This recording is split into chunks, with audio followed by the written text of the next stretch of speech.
মহান আল্লাহ পাকের খাস জাতি নূরনবী হজরত মুহাম্মদ পাককে পয়দা করেছেন।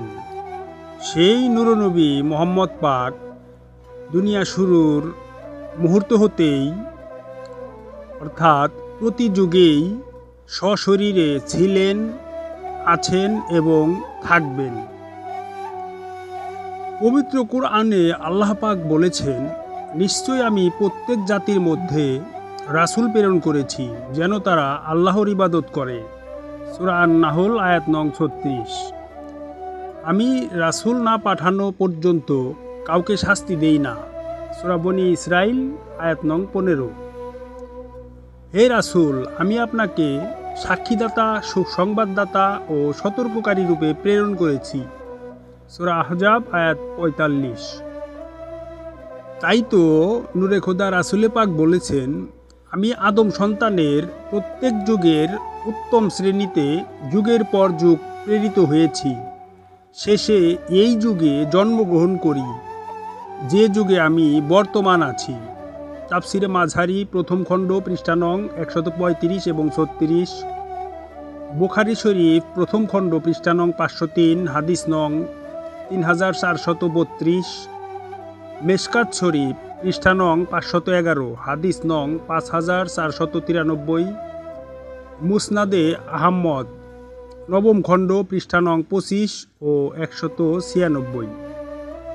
মহান আল্লাহ পাক বলেন, প্রত্যেক জাতির মধ্যে রাসূল প্রেরণ করি যাতে তারা আমার রাসূলের নির্দেশিত পথ মতো চলে আমার সঠিক ইবাদত করতে পারে।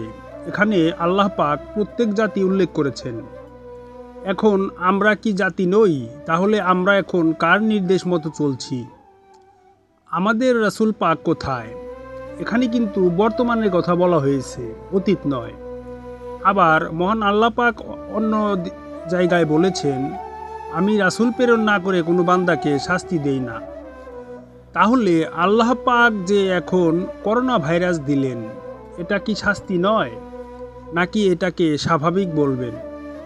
প্রায় প্রতিটি মানুষই কিন্তু মহান আল্লাহ তাআলার কিছু না কিছু শাস্তি ভোগ করে চলেছে।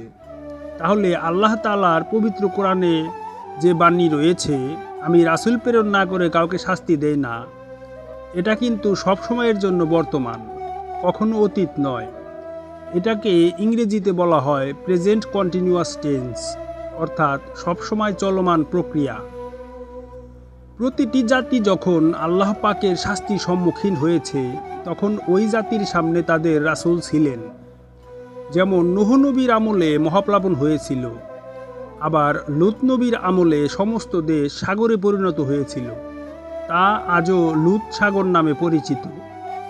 রাসূলে পাক ওফাত হওয়ার পর জাতি শাস্তির সম্মুখীন হয়েছেন, এমন প্রমাণ পবিত্র কোরআনের কোথাও দেখাইতে পারবেন না।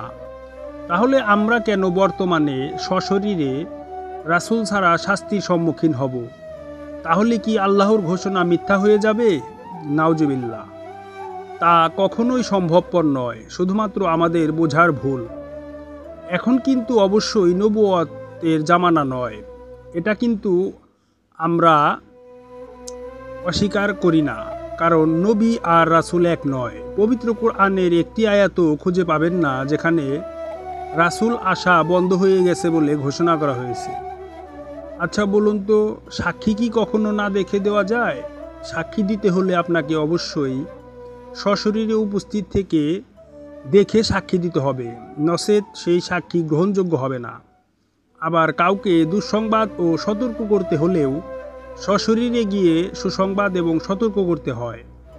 গায়েবীভাবে কখনো সুসংবাদ ও সতর্ক করা যায় না। যদি তাই হতো তাহলে মহান আল্লাহ নবী রাসূল পাঠানোর কোনো দরকারই হতো না। সরাসরি আল্লাহ পাকই গায়েবীভাবে সুসংবাদ ও সতর্ক করে দিতেন। এই আয়াতটি দ্বারা আল্লাহ তাআলার সৃষ্টির শুরু থেকে সৃষ্টির শেষ পর্যন্ত বোঝায়। এটা প্রেজেন্ট কন্টিনিউয়াস টেন্সের মতো ধারাবাহিকভাবে অব্যাহত রয়েছে এবং থাকবে। রাসূলে পাক উপরোক্ত ৩টি কোরআনের আয়াতের সুন্দর ব্যাখ্যা দিয়েছেন। সে বলেছেন, আমি প্রত্যেক যুগের উত্তম শ্রেণীতে যুগের পর যুগ অবতীর্ণ হয়েছি এবং বর্তমানেও আছি এবং ভবিষ্যতেও থাকব। মহান আল্লাহ পাক তার নূর দ্বারা প্রথম নূরে মোহাম্মদী সৃষ্টি করলেন। সেই নূরে মোহাম্মদী ধারণ করেই বাবা আদম আলাইসাল্লাম নবী হয়েছেন। আবার সেই নূরে মোহাম্মদী ধারণ করেই মুসা, ঈসা, নূহ, ইব্রাহিম আলাইসাল্লাম নবী হয়েছেন। কেউ নূরে মোহাম্মদী ধারণ ব্যতীত নবী হতে পারেননি। অবশেষে রাসূলে পাক সাল্লাল্লাহু আলাইহি সাল্লাম স্বমহিমায় সরাসরি আগমন করেছেন মক্কার বুকে। আবার এই নূরে মোহাম্মদী ধারণ করেই বড় পীর আব্দুল কাদের জিলানী রহমাতুল্লাহ, খাজা গরিবে নওয়াজ রহমাতুল্লাহ প্রভৃতি তথা প্রত্যেক ওলি আল্লাহ মহান প্রভুর দরবারে মহামানব রূপে পরিগণিত হয়েছেন। নূরে মোহাম্মদীর ধারক বাহকরাই মহান আল্লাহর মনোনীত রাসূল। রাসূল অর্থ আল্লাহর কাছ থেকে সুসংবাদদাতা। ওলি আল্লাহগণ মহান প্রভুর সুসংবাদ জগৎবাসীর নিকট পৌঁছে দেন। কেউ মানে আর কেউ মানে না। কোনো কালেই কোনো মহামানবকে জগৎবাসী একবাক্যে স্বীকার করে নেয়নি এবং মানেওনি। অধিকাংশ লোকই অলিয়া উলিয়াগণের বিরোধিতা করেছে এবং এখনও সেই ধারা অব্যাহত রয়েছে। নূরে মোহাম্মদী ধারণ ব্যতীত কেউ কখনো নবী, রাসূল এবং অলিয়া উলিয়া হতে পারেননি এবং হওয়া সম্ভবও নয়। এই নূরে মোহাম্মদীর ধারক বাহকরাই আল্লাহর পক্ষ থেকে মানুষকে হেদায়েত করে থাকেন। এই জন্যই রাসূলে পাক সাল্লাল্লাহু আলাইহি সাল্লামকে হায়াতুন নবী অর্থাৎ জিন্দা নবী বলা হয়।